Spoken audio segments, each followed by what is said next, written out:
Hey Lisa, how you doing today? Right, Jeff. How are you?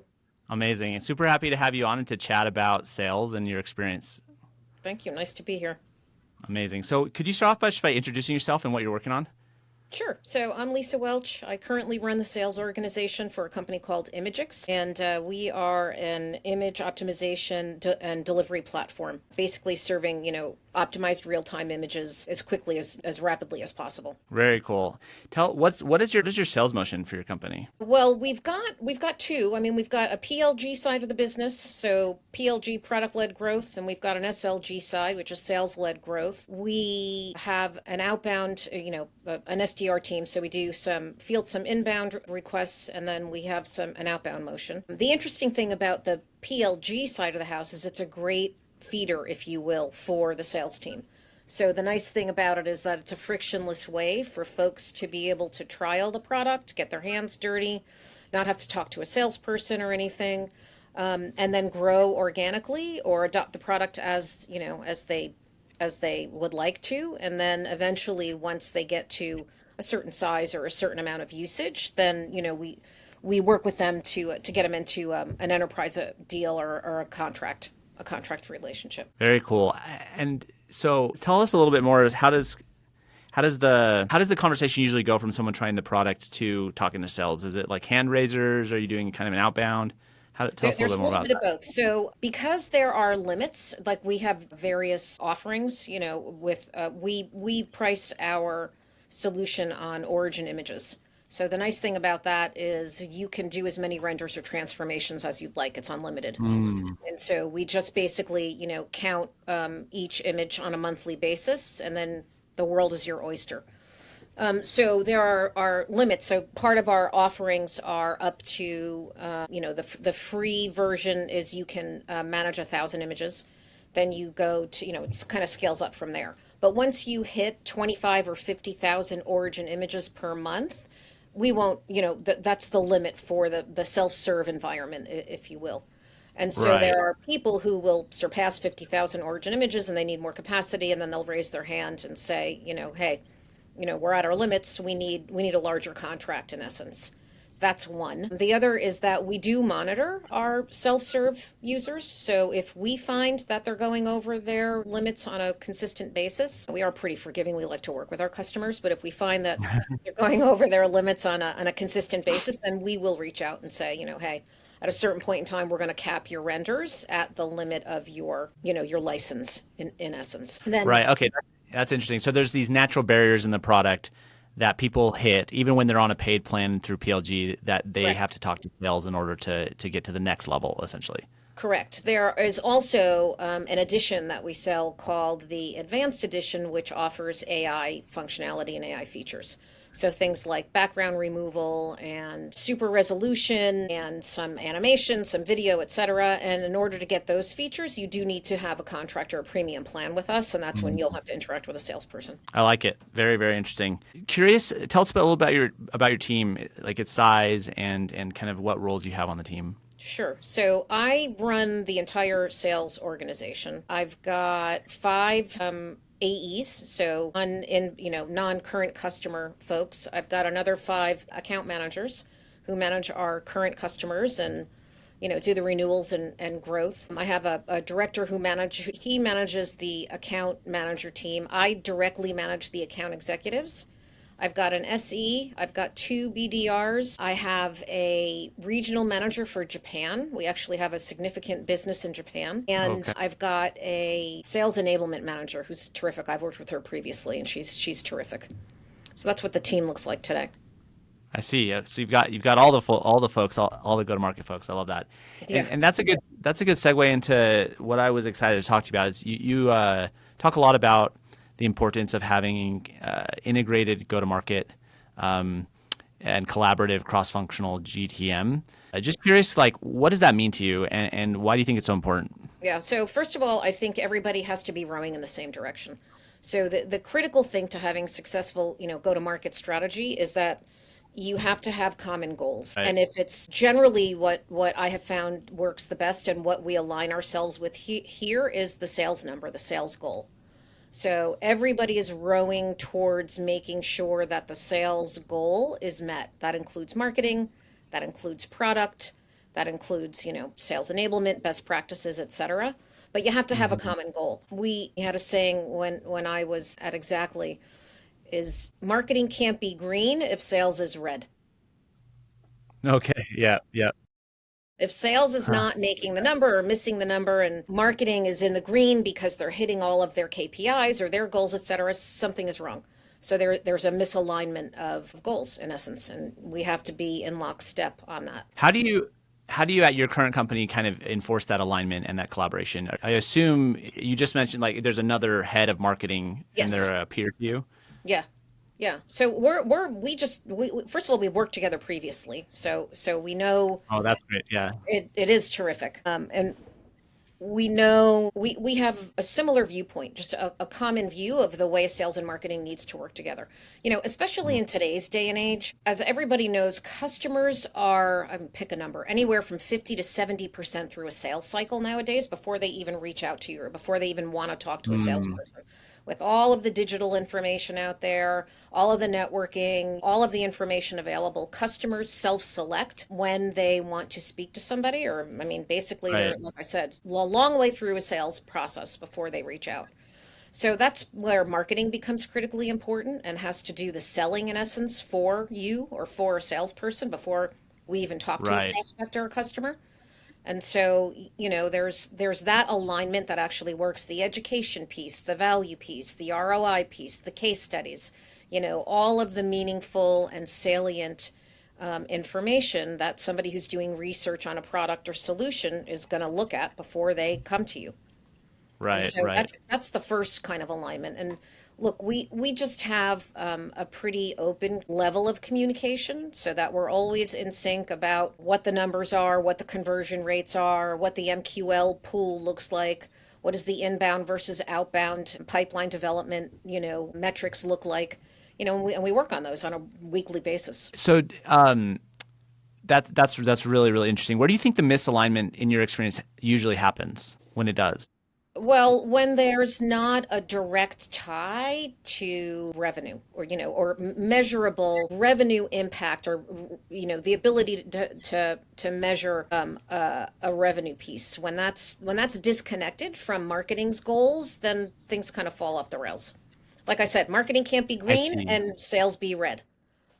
So you're saying essentially marketing has some sort of measures, attribution, leads, et cetera, and those are disconnected from bottom of funnel revenue. That's kind of Correct. where the problem That's where usually things fall happens. off. Yeah. And do you think is that usually a function of just metric definitions or something else? Well, I think it could be not so much definitions. I think it depends on what the goal setting is like at the top of the Okay. organization. So, VP of marketing or a head of marketing, might argue for different goals or goals that are not necessarily tied directly to revenue. Right, right. And then, and CEO or somebody running the company might be aligned with that. And then, head of sales might insist upon marketing being tied to the revenue number directly, which I always advocate for. Right, and right, and it right. and it worked. I love that. I think that's super super interesting. And do you think that there are other ways that teams get this wrong beside, or do you think basically like once you get the numbers locked in, then it usually just kind of falls into place? Well, no, I don't think anything's ever that easy, but Okay.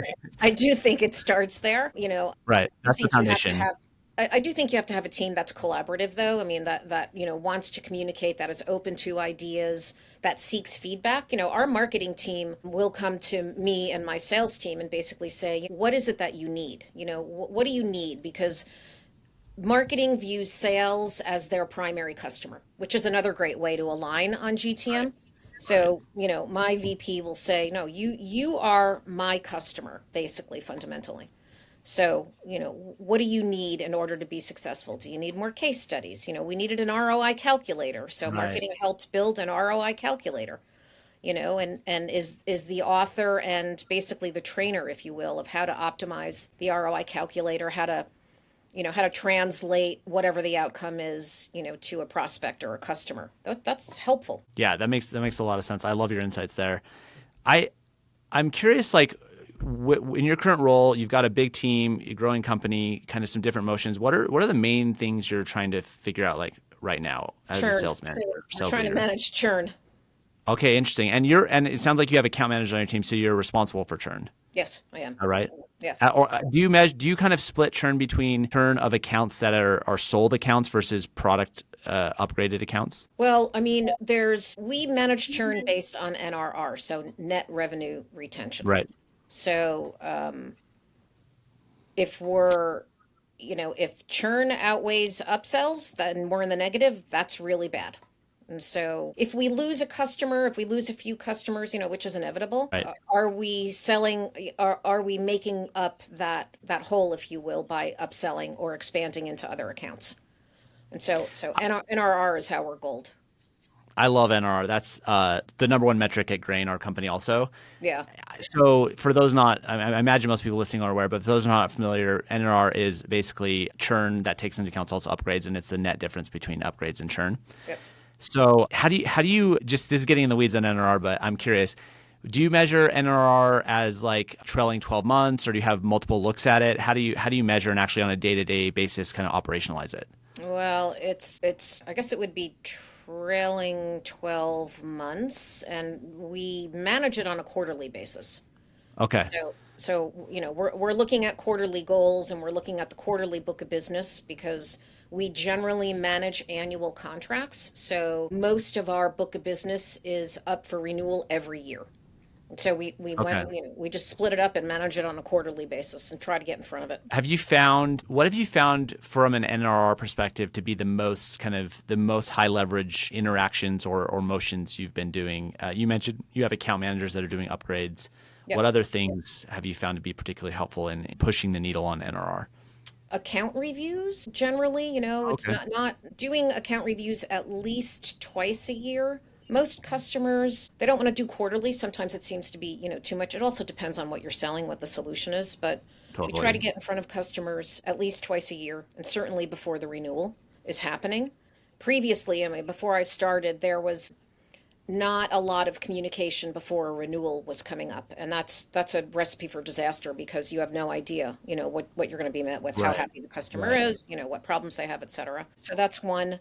The other thing is we do some internal customer facing webinars or meetings to basically keep everybody educated around what new features we have, what we're introducing, Oh, okay. some of the AI features and what we're developing there. And then, we also like to seek feedback from customers from a product standpoint, a product roadmap influence standpoint, which customers appreciate. I mean, if a customer has input into, feature development or where the product is headed, they like to be a part of that.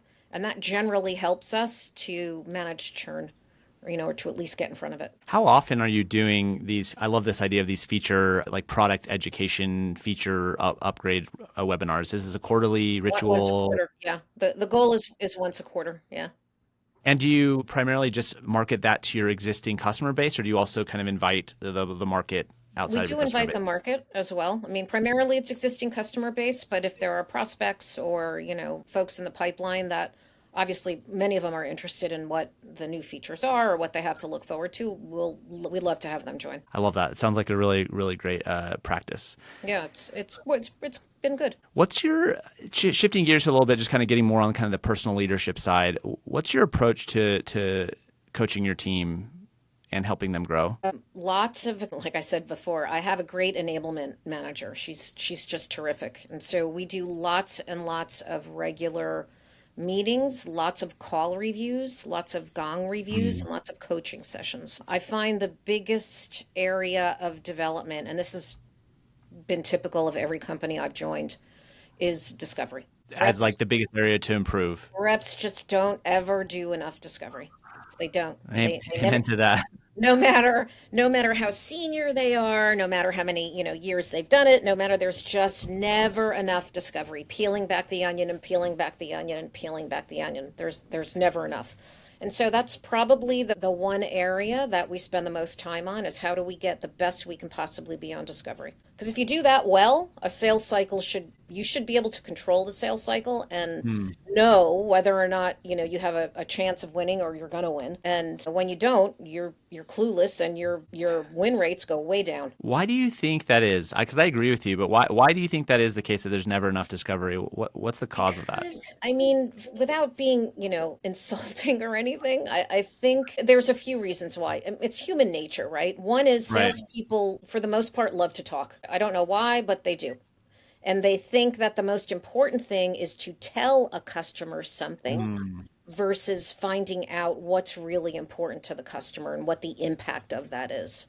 So I think right. there's this, I don't know, nervous habit of people thinking that if they're not talking or explaining something, they're not selling. And that's not the Right. truth at all. In fact, it's the opposite. The less talking you do Mm. and the more talking you have the customer or the prospect do, the more you actually are selling. And I love. nobody, Amen. and no, nobody understands that. Like, it's counterintuitive, I think, for people. Oh, well, well, wait a minute, I'm selling, so I need to talk and I need to convince do the somebody. convincing. I need to be Exactly. charismatic. I need to, etc. Exactly. I need to convince somebody that, this is going to be the best thing in the world. And I'm like, no, they need to convince themselves that this is going to be the best Right. thing in the world. And that's what you need to facilitate as a salesperson. And that's what people miss. I think so. What kind of, you mentioned you're doing call reviews, coaching sessions. Yeah. Walk me through kind of how something, one of So those go with help with sure. customer with, or sorry, with the sales rep with that learning or So working on so that. there's two ways that we do them that are pretty effective. One end is my sales enablement manager schedules every 2 weeks a half hour session with every single account manager and every single account executive. And ideally, within those 2 weeks, there have been recorded calls, gong calls, we use gong, that she reviews and basically says, this is what you did that was great. Because you also don't want to, everything is not negative, and you also want to double down on what, and have your reps double down on what they do well. Right. So the first piece of it is this is what you're doing well, keep doing that. Here were the highlights of the call. And the second part of it is, here's where you could have done things better, right? Here's where you could have asked more questions. And so there are Mm, specifics. So because, you can cut out snippets, you will basically call out a snippet and say, at this point, when the customer said or the prospect said X, as opposed to moving on to the next question, or you could have asked another question. What does that mean to you? If you didn't have that, or if you didn't do that, what does it mean to the business? Who does it affect? So just very specifically getting into snippets of the conversation and pointing out and providing the team with here's the kind of question you could have asked. So that's the one yeah, on one. I love that. I think in my experience, asking good follow ups is quite difficult, and so maybe that's also part of the reason why we don't do enough discovery. Is sometimes it's hard to know the right follow up question to get the Exactly. prospect to keep talking. One of my coaches said even just something as simple as, "Oh, interesting. Tell me more about that," can Yep. be really good if you can't think of a better if you can't follow up. Exactly. So then, and what we'll do too is we'll take some of those, depending on whatever topic, on a team call. So we'll actually take some of those snippets or some of those calls without calling anybody out. And, we'll review the call. There was one on pricing, I think it was, where we had, an exercise to go through how we talk about pricing or how we should talk about Mm, pricing and our particular pricing model. And so, we took 3 or 4 snippets from calls that were done, played it, stopped it, said to the team, what could you have done? What could you have asked next? What could you have done as a result of right. this to introduce this topic? And so we practice as a group as well, which is helpful. It's interesting to hear how other reps may approach it or what other comments they might have. Yeah, I think it's so helpful to see how other people approach things and kind of learn through proxy. It's awesome, very cool Yeah, practice. yeah. Well, in our final segment, we do this thing called rapid fire, which is fun just to get like some of your quick takes on things. Okay. So the first one we'd love to do is what are 3 sales tools you're most excited about right now? Three. I'm going to tell you really without going to three sales tools. The most exciting thing or the thing I'm most excited about is the use of AI and some of the Mm, AI features that have been incorporated into these tools, these sales productivity tools. That's what we're most excited about because they're actually pretty effective. AI specifically in what application? So the Gong call translations, right? I Mm, mean, there's a fabulous, just quick call summary. I read every single one of them that come through, and it's amazing how much I learn based on calls that have been happened. love I it. know what's going on just reading the Gong summaries, and they're simple and they're accurate and they're concise. What's your favorite sales book? I like the Little Red Book of Sales. It's an old one. It's a very simple one. Yeah, I'll have to check that out. I have yeah, not yeah. read that one. Very old, Good. but it's good. It's a classic. Oldie but goodie. Those are the best, the Yeah, classics. yeah. What's your favorite sales quote? Time kills deals. Amen. What's the biggest challenge you faced last week and how did you solve it? Trying to get to the bottom of churn, and I'm not sure I solved it yet, but I certainly made some progress around trying to figure out what the bottom was and what we can do to address it before we're surprised. That's key. Avoiding surprises. Yeah, That's surprises really, really really. stink. I hate surprises. I'm like, We why all didn't we know do. about this? I tolerate churn on my team, but what I don't tolerate is a surprise churn, or at least that's kind Yeah, of the yeah. mantra I try to instill. That is the most painful thing. Yeah. Well, it's been great chatting with you, Lisa. Learned Yeah. a lot. If folks want to connect or find you, where should they look? LinkedIn, Lisa. I'm on LinkedIn, so it's probably the easiest way to find me. It's lisa.welch@imagix.com if you want an email address. Amazing. Well, thank you so much, Lisa, for sharing your insights from all your experience. Appreciate it.